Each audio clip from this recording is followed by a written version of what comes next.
હળવદના નવા દેવળિયા ગામે 2 દરોડામાં 27 જુગારી ઝડપાયા। હળવદ તાલુકાના નવા દેવળિયા ગામે અલગ અલગ 2 જગ્યાએ હળવદ પોલીસ દ્વારા રેડ કરીને જુગાર રમી રહેલા કુલ 27 શખ્સોને ઝડપી તેઓની પાસેથી રોકડ રૂપિયા જપ્ત કરી આગળની કાર્યવાહી હાથ ધરવામાં આવી હતી।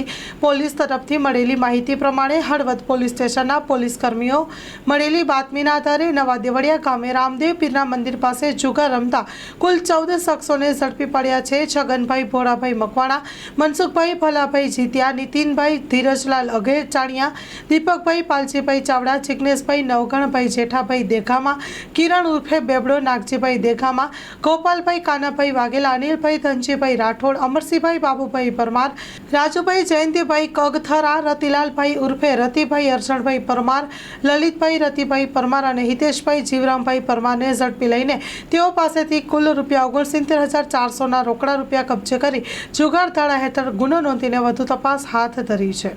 Story report by Ramesh Thakor, Halvad.